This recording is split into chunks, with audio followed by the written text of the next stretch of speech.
Hello friends, हमारे YouTube channel पर आपका स्वागत है। आज हम आपको बताने वाले हैं आईफोन 15 प्रो मैक्स के बोर्ड पे लगी हुई सभी आईसीयों की पहचान।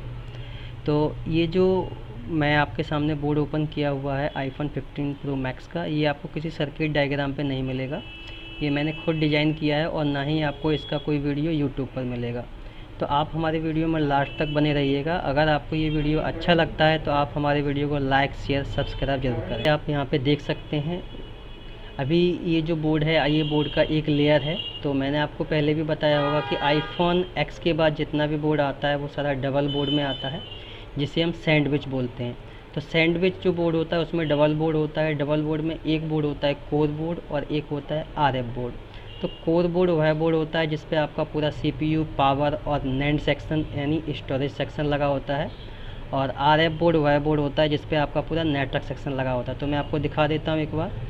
तो जैसा कि आप देख पा रहे हैं यहाँ पे ये आपका कोर बोर्ड है और नेक्स्ट ये इस पे नैंड लगा हुआ है, ये भी आपका कोर बोर्ड है।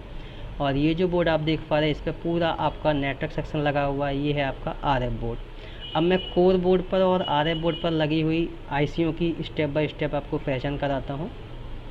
तो सबसे पहले आप देख सकते हैं ये एक आईसी लगी हुई है। ये आप देखोगे तो बोर्ड पे लगी हुई सबसे बड़ी आईसी होती है, जिस पे आपको एक एप्पल का लोगो भी मिलेगा लगा हुआ। तो ये इसका सीपीयू है, जिसे हम प्रोसेसर या चिपसेट के नाम से जानते हैं। और प्रोसेसर के जस्ट बराबर में जो आईसी लगी हुई है, यहाँ पर ये जो आईसी लगी हुई है, इस आईसी के पास आप देखो तो बहुत सारा कॉइल लगा हुआ है, बहुत सारा कैपेसिटर लगा हुआ है। वैसे मैं आपको बता दूं कि जो पावर आईसी होती है उसके पास आपको बहुत सारा कॉइल या कैपेसिटर दोनों में से कोई एक लगा हुआ मिल जाएगा आईफोन में। और यदि आप इसी आईसी को एंड्रॉयड मोबाइल में देखोगे तो उसमें आपको बहुत सारा कॉइल कैपेसिटर दोनों ही लगा हुआ मिल जाएगा। लेकिन आईफोन में देखोगे तो पावर आईसी के पास में कॉइल कैपेसिटर दोनों भी लगा हो सकता है और केवल कैपेसिटर भी लगा हुआ हो सकता है। तो ये एक पावर मैनेजमेंट आईसी है जो सभी आईसीयों को रिक्वायरमेंट के अकॉर्डिंग पावर सेंड करने का काम करती है। जस्ट मैं आगे की तरफ आऊँगा तो यहाँ पे जो दो आईसियाँ हैं इन पे मैंने एक रेड मार्क मैंने किया हुआ है। ये दोनों ही ऑडियो एम्पलीफायर आईसी हैं जो आपके एम्पलीफायर को चलाने का काम करती हैं। जस्ट इसके ऊपर आप देखोगे ये आईसी जो जिस पे मैंने कर्सर रखा हुआ है, इसको मैंने नाम दिया है बैटरी चार्जिंग आईसी। ये आपकी बैटरी को चार्ज करने का काम करती है और डिस्प्ले पर शो कराती है कि आपकी बैटरी कितने % चार्ज हो गई है। जस्ट यहाँ पे देखोगे तो यहाँ पर भी बहुत सारा कुछ 3 कॉइल लगा हुआ है, कैपेसिटर भी लगा हुआ है। तो ये भी आपकी एक पावर मैनेजमेंट आईसी है। और जस्ट मैं इसके ऊपर देखूँगा तो ये है एक nor flash memory. Nor flash memory IC, इस आईसी का काम होता है NAND IC, USB IC, memory IC को सही से कंट्रोल करना और डेटा को स्टोर करना। जस्ट इसके ऊपर आप देखोगे यहाँ पर एक हमारी आईसी लगी हुई है, इसको नाम दिया है मैंने वायरलेस पावर रिसीवर। तो ये आईसी आपकी वायरलेस को चलाने का काम करती है। अब इधर साइड में आ जाता हूँ, यहाँ पे एक आईसी इसी नाम दिया गया है ऑडियो कोडेक आईसी। तो ये आईसी है आपके हेडफोन को, रिसीवर को और माइक को ड्राइव करने का काम करती है। तो अगर ये आईसी ख़राब हो जाएगी तो ये आपके तीनों काम करना बंद कर देंगे। जस्ट यहाँ पे आप देख सकते हैं कि ये फेस आईडी दी गई है। जैसा कि मैंने आपको पहले भी बताया था कि एक्स के बाद जितना भी मॉडल आता है वो सारा फेस आईडी सपोर्टेड होता है। तो अगर ये आईसी ख़राब हो जाएगी तो आपका आईफोन फेस आईडी का काम नहीं करेगा। वैसे फेस आईडी से रिलेटेड कई सारे इश्यू आते हैं।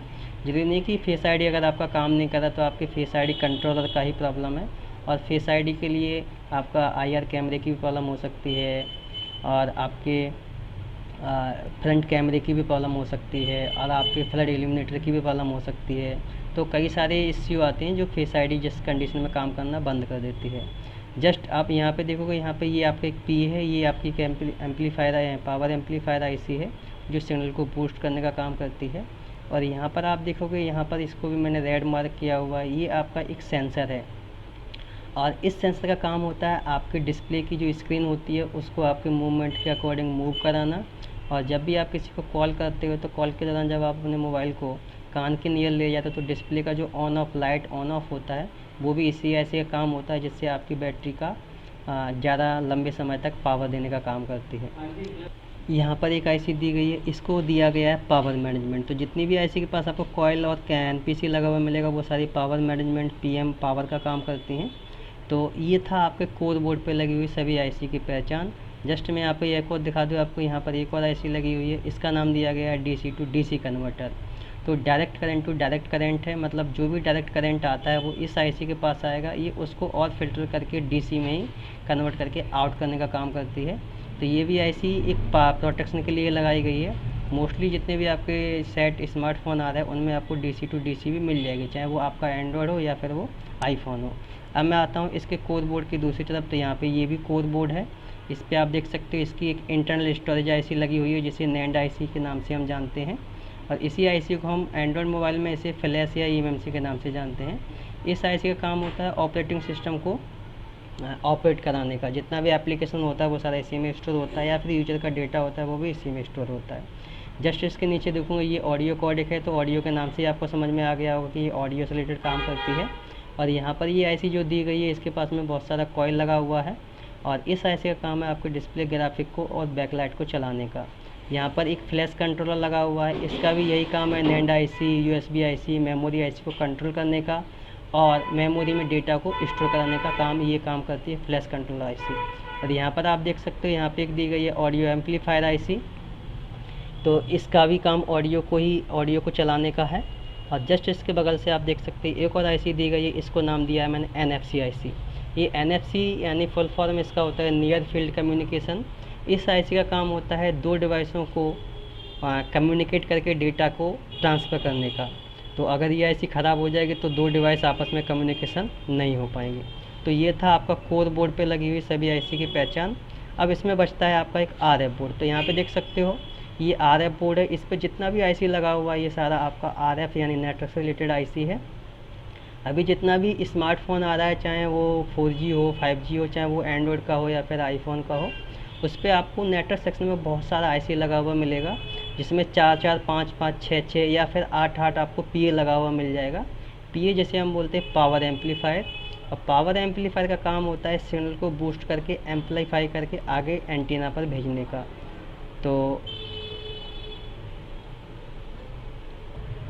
तो ये है आरएफ बोर्ड। तो मैं आपको यहाँ से स्टार्ट कर देता हूँ। यहाँ से जैसे कि आप देख सकते हैं ये एक आईसी है। मैंने आईफोन एक्सेस मैक्स की आईसी की पहचान बताई होगी। मैंने आपको बोला होगा ये एक ऐसी आईसी होती है जिस पे आपको एक स्कैनर का क्यूआर टाइप का बना हुआ दिखेगा आपको, जैसे कि इस पर दिख रहा है। तो ये आपकी आईसी वाईफाई ब्लूटूथ को चलाने का काम करती है।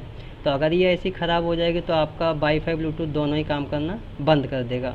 इसके बाद यहाँ पर एक ये आईसी लगी हुई है, इसका नाम दिया गया है wide band involve tracker IC, या फिर इसे शॉर्ट में वाइड बैंड ईटी के नाम से भी जानते हैं हम। यह आईसी 4G 5G सेट में यूज की जाती है, और यह आईसी 4G 5G सेट में सिग्नल्स को बढ़ाने का काम करती है और पीए से निकलने वाले वोल्टेज को सिग्नल्स के अकॉर्डिंग मैनेज करने का काम करती है। तो ये काम होता है आपकी wide band involve tracker IC का।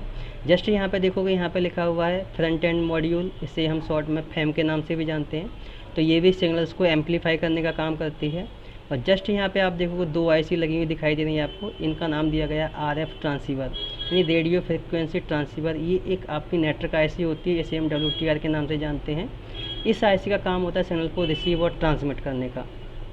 जस्ट इसके बराबर में आप देखोगे एक और आईसी है क्लॉक जनरेटर।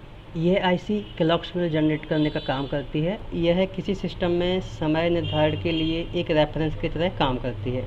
जस्ट मैं इसके ऊपर की तरफ चलूँगा, यहाँ पर भी आप देख सकते हो बहुत सारा कॉइल लगा हुआ है। तो ये भी आपके पावर को मैनेज करने का काम करती है, पावर मैनेजमेंट आईसी है। इसे आप एक सेकेंडरी पावर आईसी के रूप में भी जान सकते हो। जस्ट यहाँ पर देखोगे यहाँ पर ये भी फ्रंट एंड मॉड्यूल है, ये भी पीए है। और यहाँ पर ये जो आईसी लगी हुई दिख रही है ये आपकी आरएफ आईसी नेटवर्क आईसी, ये भी सिग्नल को रिसीव और ट्रांसमिट करने का काम करती है। और ये भी आपकी आईसी एक फैम आईसी, ये भी आपकी फ्रंट एंड मॉड्यूल आईसी है। और जस्ट आप यहाँ पे देखोगे फ्रंट एंड मॉड्यूल, ये भी आपकी फ्रंट एंड मॉड्यूल आईसी है। यहाँ पे आप देख सकते हो ये ब्रॉडकॉम आईसी है। ब्रॉडकॉम आईसी वाईफाई और ब्लूटूथ के माध्यम से दो डिवाइस को जोड़ने का ये आईसी काम करती है। तो ये सभी आईसी थी आपके आईफोन 15 प्रो मैक्स पे लगी हुई आईसी की पहचान थी। तो यदि ये वीडियो आपको अच्छा लगा तो आप हमारे वीडियो को लाइक शेयर सब्सक्राइब जरूर करें और कमेंट जरूर करें, जिससे कि हमें पता लगे कि हाँ आपको वीडियो कैसा लगा। और अगर आप इसका और भी कोई इससे रिलेटेड कोई वीडियो चाहते हैं आईफोन की किसी भी सीरीज़ से और किसी भी मॉडल से, तो आप हमें कमेंट करें, उसके लिए हम वीडियो आपको ज़रूर बना के देंगे। Thank you.